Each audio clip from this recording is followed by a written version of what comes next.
Yo, yo, let's run through another watch list going into Wednesday, August 21st. So far, the action is keeping up.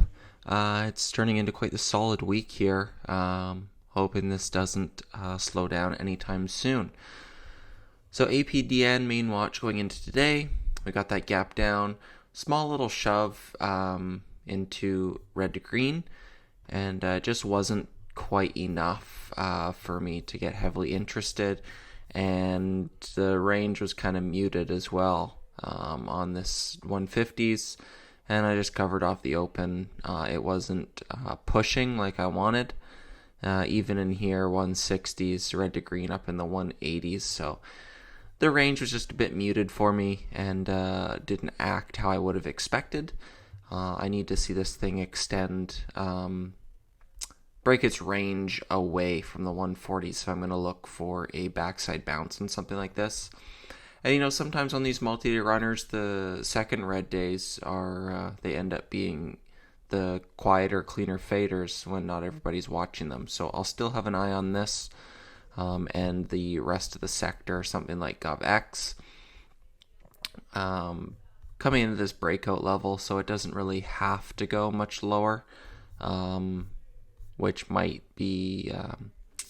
part of the reason why APDN didn't fade as much either. GovX is at support, and that one being the leader. This one's kind of following it.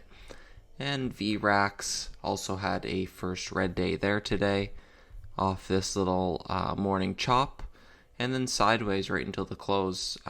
But the range just wasn't as big as I suspected. So we'll keep these things on watch for more of the daily framework.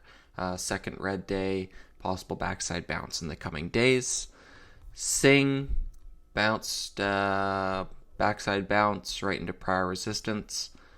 So no real plans on this one unless it wants to build over the next few days for a multi-day breakout. But for now, just going to keep it on radar with some price alerts. Serve, Wicks, pops keep failing up into the 12s, still waiting for that 10 breakdown.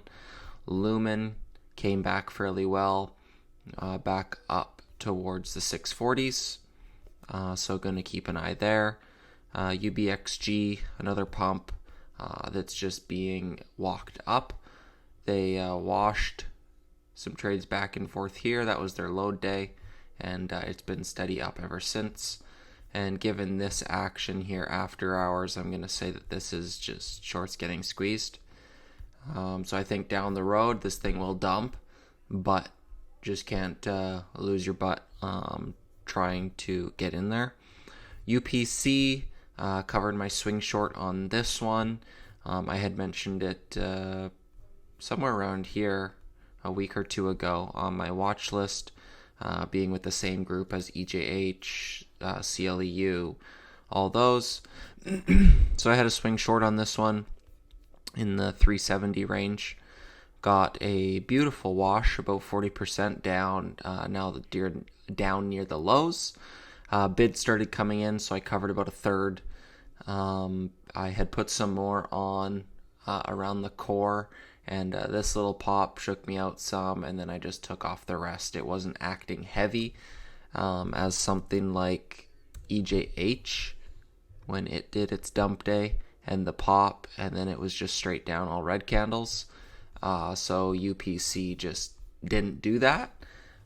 So I wasn't looking to fight it. It could do something like Clue did back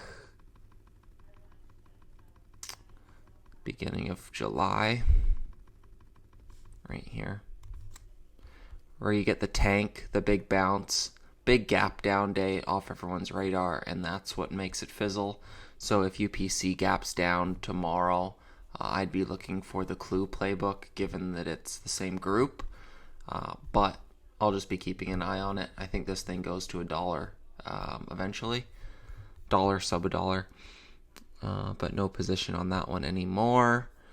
So the two trades, APDN, UPC, those are the two trades of the day. RR, I didn't mention this one. This is my main watch for tomorrow. Can't believe I forgot it. We're going to daily chart. Sold off really hard, just dumped. This was a robotics play, sympathy to serve. And this one has now gone from the 40 cents up to the 160s. A 4x, a 300% move. And it hasn't gone red in the last 3 days. So if we look left, look at how the volume's trading. You definitely have range expansion. You definitely have volume blow off. So tomorrow, possibility of that first red day. No position on this one yet for me, but it will be my main watch going into tomorrow for that backside fader. Ideally, 135, 140 range acts as a top off the open. And then look for a round trip back down to the 4 EMA. Once we get that hard crack lower highs, I'll likely trail that versus something like a 5-minute prior bar high, something like that along those lines. But given where all the volume has traded up here, I'd expect exhaustion moves into the 140s to get met with pressure, and then look for a fade down into the 90 cent to $1 range. So yeah, POX names and RR be my main watches into tomorrow. And hope you guys are trading this market well, and I will see you in the room.